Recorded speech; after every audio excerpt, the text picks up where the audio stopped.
श्री सच्चिदानंद सद्गुरु साईनाथ महाराज की जय। रात के 10 बजे थे। साईं बाबा सेवा आश्रम में रात्रि से आरती शुरू होने वाली थी।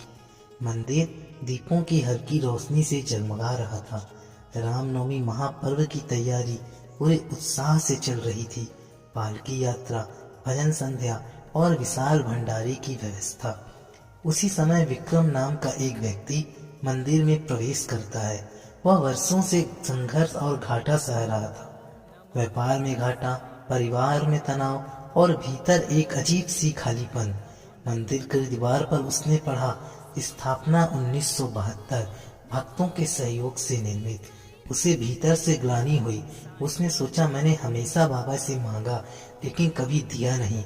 रात्रि से आरती शुरू हुई। जब बाबा को शयन के लिए सजाया गया और धीमी आरती गूंजने लगी, विक्रम की आंखें नम हो गई। उसने बाबा से कहा, अगर मुझसे भूल हुई तो क्षमा करना। इस रामनवमी में मैं भी सेवा करूंगा। और आरती समाप्त हुई। रात गहरी हो चुकी थी। घर लौटकर उसने मोबाइल देखा। एक पुराना क्लाइंट जो महीनों से भुगतान टाल रहा था, उसका मैसेज था, कल सुबह आपका बकाया ट्रांसफर कर दूंगा।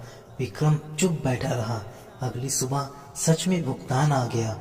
राशि बहुत बड़ी नहीं थी, लेकिन इतनी थी कि वह अपने परिवार के नाम से रामनवमी भंडारे हेतु राशन सहयोग कर सके। उसने तुरंत आश्रम से संपर्क किया। चावल, दाल और घी का सहयोग दर्ज कराया। उस दिन उसे समझ आया, चमत्कार सिर्फ पैसे का आना नहीं था, चमत्कार था मन का बदल जाना। रामनवमी शिरडी और साईं परंपरा का प्रमुख पर्व है। साईं बाबा स्वयं राम नाम का स्मरण करते थे। इस अवसर पर पालकी यात्रा निकलेगी, विशाल अन्नदान व भंडारा होगा।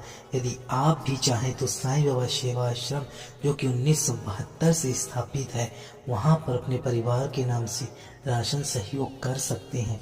कुछ भक्त इस अवसर पर उदी, पवित्र धागा या राम नाम माला भी धारण करते हैं।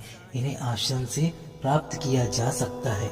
लेकिन सबसे बड़ा चमत्कार सामग्री में नहीं, सेवा की भावना में होता है। रात्रि सेज आरती में लिया गया संकल्प कभी व्यर्थ नहीं जाता।